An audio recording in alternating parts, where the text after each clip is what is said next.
नमस्कार।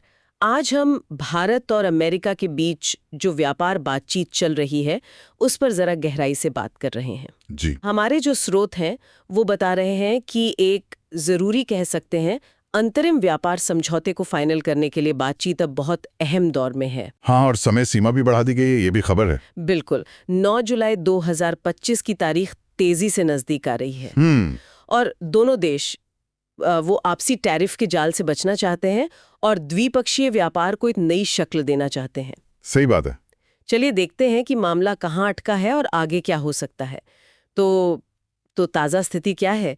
मैंने सुना है कि भारतीय प्रतिनिधिमंडल अभी भी अमेरिका में ही है। हाँ बिल्कुल, भारत के वाणिज्य सचिव सुनील बर्थवाल, उनकी अगुवाई में टीम वही है।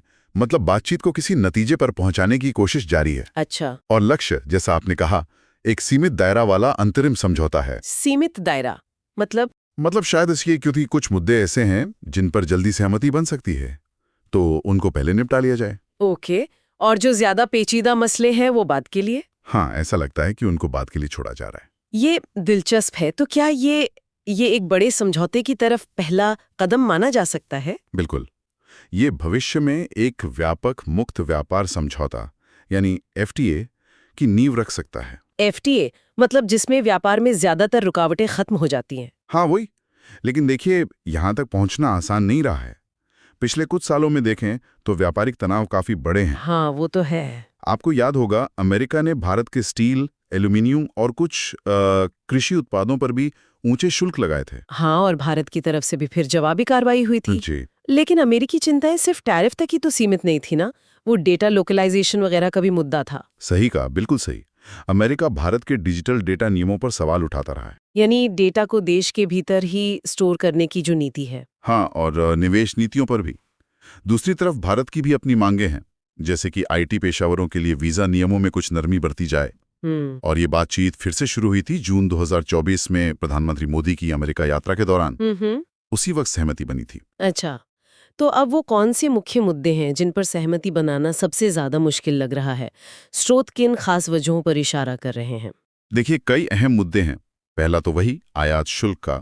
भारत चाहता है कि अमेरिका स्टील, एल्यूमिनियम और कुछ कृषि उत्पादों पर जो शुल्क लगाए हैं उन्हें हटाए। और अमेरिका? वहीं अमेरिका चाहता है कि भारत उसके डेयरी उत्पादों के लिए, चिकित्सा उपकरणों के लिए और दूसरे कृषि उत्पादों के लिए अपना बाजार और ज्यादा खोले। डेयरी उत्पाद, ये तो भारत में काफी संवेदनशील मुद्दा माना जाता है। बिल्कुल। यहाँ पेच यही है कि डेयरी जैसे क्षेत्र घरेलू स्तर पर काफी संवेदनशील हैं, राजनीतिक रूप से भी। समझ गई। हाँ। और दूसरा बड़ा मुद्दा डिजिटल व्यापार का, वो भी काफी अहम बताया जा रहा है। हाँ, दूसरा बड़ा मुद्दा वही है, डिजिटल व्यापार और डेटा। अमेरिका चाहता है कि ये जो डेटा लोकलाइजेशन के नियम हैं उनमें कुछ ढील दी जाए, जबकि भारत इसे राष्ट्रीय सुरक्षा से जोड़कर देखता है। जी।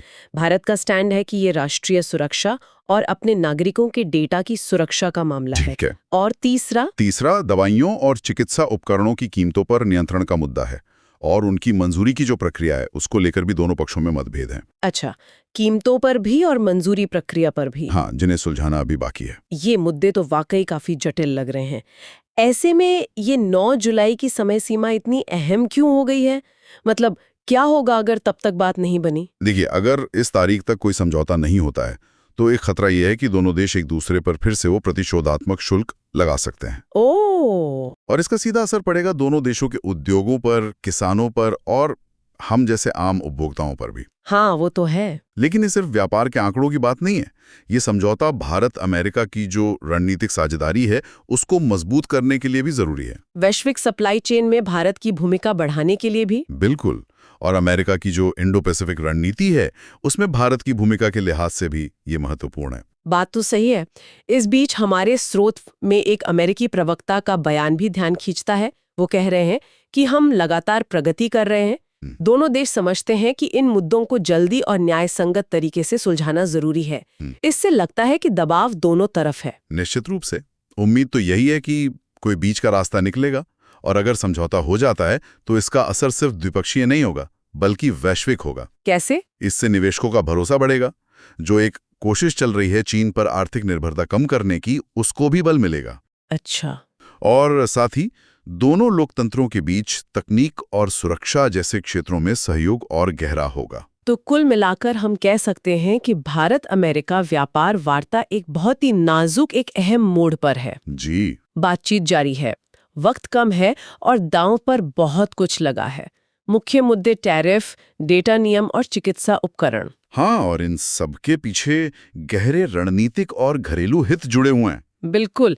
इस पूरी बातचीत से एक सवाल मेरे मन में भी आ रहा है। हाँ, पूछिए। ये समझौता जिसे अंतरिम कहा जा रहा है। हाँ, ये अंतरिम समझौता, इस पर एक बड़ा सवाल बनता है कि अगर ये हो भी जाता है तो क्या ये वाकई भविष्य के एक ज्यादा व्यापक और स्थायी समझौते के लिए एक ठोस नींव बन पाएगा, या फिर कहीं ऐसा तो नहीं कि जो सबसे मुश्किल मुद्दे हैं उन्हें सिर्फ आगे के लिए टाला जा रहा है।